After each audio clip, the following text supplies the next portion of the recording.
Sabado na, dami bang labada? Aba, tuwing ako'y naglalaba, ang batya ang lagi kong kasama. Pero balita ko, hindi lang daw sa paglalaba nagagamit ngayon ng batya. Dahil yan daw ang winning secret ng karinderyang ito sa Angeles, Pampanga.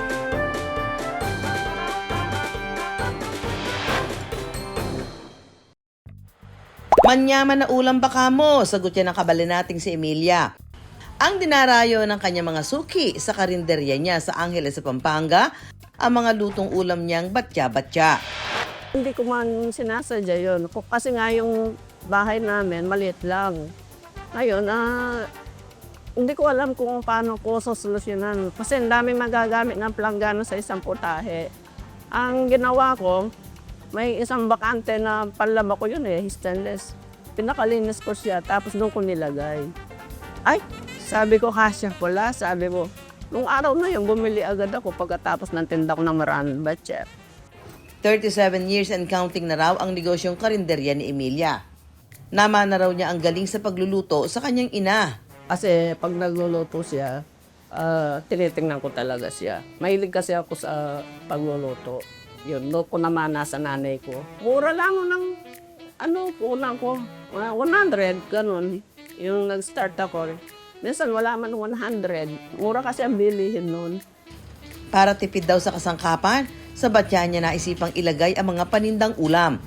Ang advantage ng batya, yun, isang lalagyan na lang. Buhos mo na lang.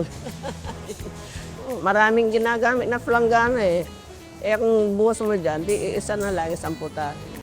Ang mga batyang gamit ni Emilia, mahigit 2 pie ang lapad. Halos yung laki ng gulong ng sasakyan at kayang lagyan ng halos 20 kilong ulam. Bukod sa nakilala kami sa batya-batya, binabalik-balikan yung mga pagkain namin dahil nga masarap at saka affordable pa yung presyo niya.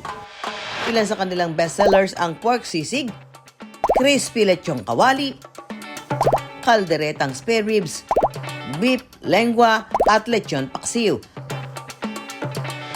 Ada araw umaabot sa 20 putahe ang kanilang niluluto. Manyaman na ulam baka mo, sagot yan ng kabali nating si Emilia. Ang dinarayo ng kanyang mga suki sa karinderya niya sa Angeles sa Pampanga, ang mga lutong ulam niyang batya-batya. Ada araw umaabot sa 20 putahe ang kanilang niluluto.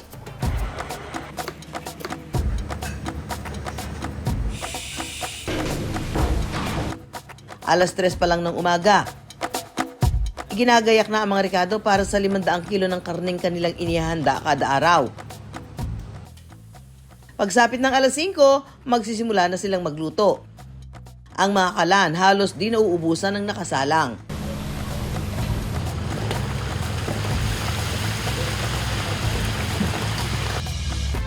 Halos umapaw na ang mga rekado sa kawaling kanilang ginagamit sa dami ng kanilang niluluto.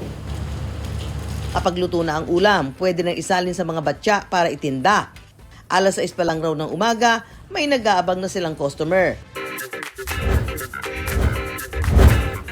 Dahil ang Pampanga ay kilala bilang culinary capital ng bansa, marami raw ang nag-usbugang kainan.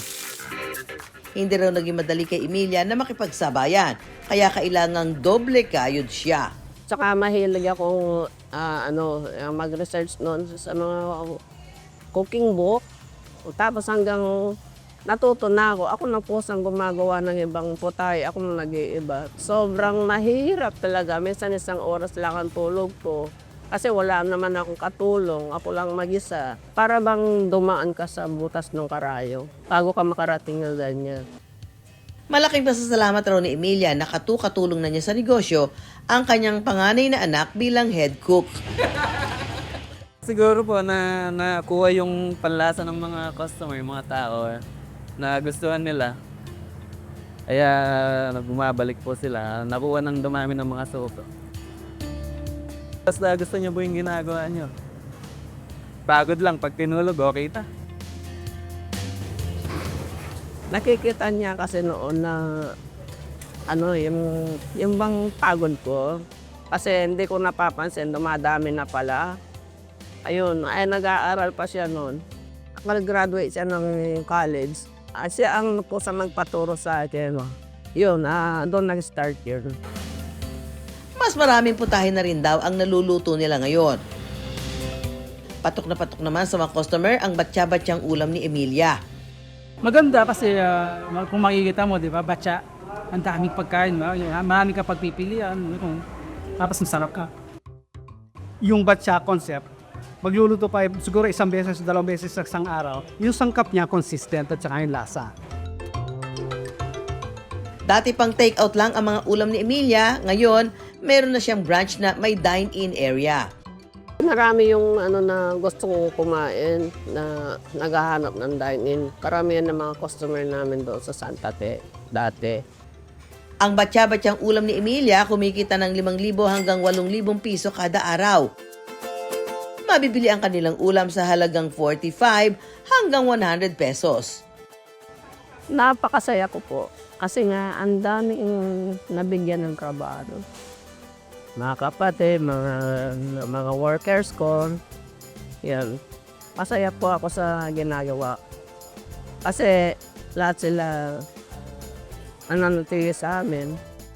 Huwag mong isipin yung agad kikita ka. Kasi pagod talaga at yagang kailangan.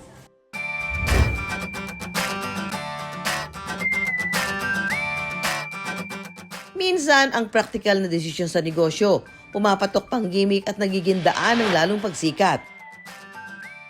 Kaya kahit simpleng pag-upgrade lang ng business, dapat pa rin pag-ukulan ng pansin at baka batya-batyang kita rin ang maisalin.